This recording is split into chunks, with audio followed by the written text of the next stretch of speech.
শাসনতন্ত্রের চারটি মূলনীতি অর্থাৎ সর্বশক্তিমান আল্লাহর প্রতি সর্বাত্মক বিশ্বাস ও আস্থা, তার সঙ্গে শারদীয় দুর্গাপূজার অভিনন্দন। আমি ভাবছিলাম এবার বোধহয় এই আনন্দ থেকে আমাকে সবাই বঞ্চিত করে ফেলবে। আমি নাচলাম না, আমি বললাম যে আমি যাবই। ওটাও বলেছে কিন্তু যে আমরা শরিয়া আইনে বিশ্বাস করি না।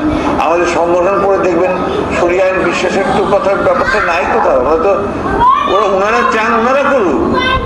ভগবানের জন্ম অনুষ্ঠান পালন করবার জন্য উপস্থিত হয়েছি।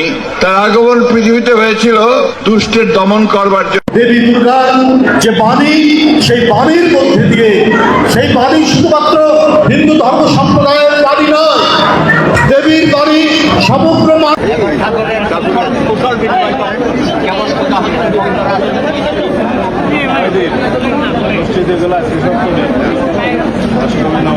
ভারত আমাদের নিকটতম প্রতিবেশী। আমরা আমাদের প্রতিবেশীকে অহেতুক কষ্ট দিতে চাই না। জামাত শিবির এবং ইসকন এক ধরনেরই দল। আইন বদলাইতে পারবো, কোরআনের আইন বদলানোর সুযোগ আল্লাহ আমাদের সামনে এনে দিয়েছে। আমার ভোট হচ্ছে একটা আমানত। তাই মসজিদের রাজনীতি করা যাবে না। মসজিদের রাজনীতি যদি না করা যায়, মসজিদে কোরআন তেলাওয়াত চলবে না। আর যদি কোরআন তেলাওয়াত হয়, মসজিদের রাজনীতি হবেই হবে ইনশাআল্লাহ।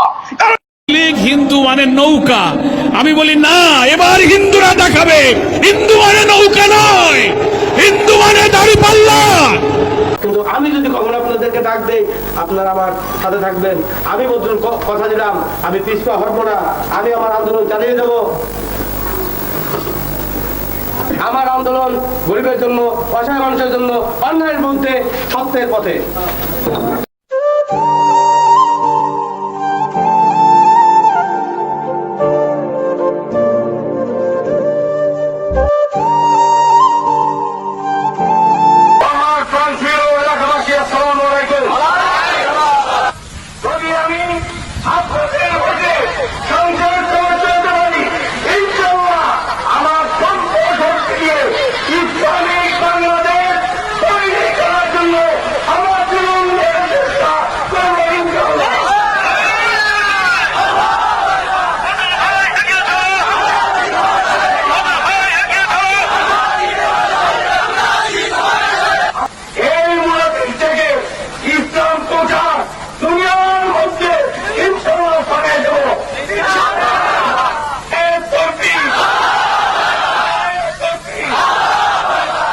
আমি এই দেশকে ভালোবাসি, আমি এই দেশের মাটিকে ভালোবাসি, আমি এই দেশের মানুষকে ভালোবাসি। I love my country, I love my nation, I love this soil, I love these people. আমি আমার দেশকে ভালোবাসি, আমি এই দেশের মাটিকে ভালোবাসি, আমি এই দেশের মানুষকে ভালোবাসি। আমি দীর্ঘ 14 বছর আমি 35টি দেশ ঘুরেছি, কিন্তু আমি বাংলাদেশ কখনো ভুলি নাই। ইনশাআল্লাহ আমি মানুষ রাত পর্যন্ত আমি এই দেশকে ভুলবো না, এবং মৃত্যুর জন্য আল্লাহ আমাকে আমার মাতৃভূমিতে দেয়। প্রিয় দেশবাসী ও প্রবাসী ভাই ও বোনেরা, আসসালামু আলাইকুম। আজ 15ই অক্টোবর 2025। আমি সৈয়দ বদরুল হোসেন কথা বলছিলাম বাইতুল কাবার সামনে। আমার যে মেধা, এই মেধাটা আমি দেশের জন্য কাজে লাগাতে পারি নাই। দেশের মানুষ বুঝে নাই। যদি বুঝতো তাহলে এই দেশে অনেক কিছু করতে পারতাম। দুর্ভাগ্য হলেও সত্য যে আমি কলেজ করেছিলাম জার্মানির প্রেসিডেন্টের নামে, এবং প্রেসিডেন্টের সাথে কতটুকু সম্পর্ক থাকলে সে তার অনুমতি দেয়। জার্মানির চ্যান্সেলর ক্যান্ডিডেট, যেটা প্রধানমন্ত্রী বলি, 94 সনে তার সাথে আমার সাক্ষাৎ হয়েছে। দেশের অবস্থা মোটেও ভালো না।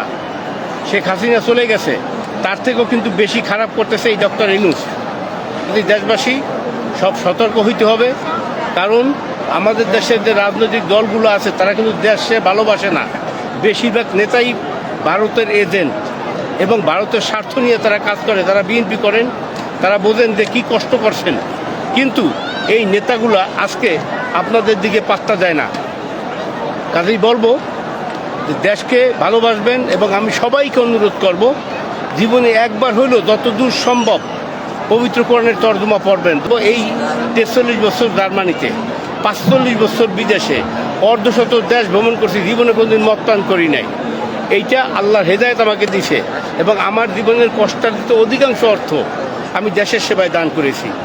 আপনারা হয়তো অনেকেই মনে করেন, অনেকে কলেজ করতে, স্কুল করে, বিদেশে অর্থ উপার্জন করে সেই পয়সা নিজের বাড়িঘর না করিয়া সেটা যদি সমাজের জন্য কাজে খাটায়, এটা আল্লাহর দয়া ছাড়া আর কিছুই হইতে পারে না।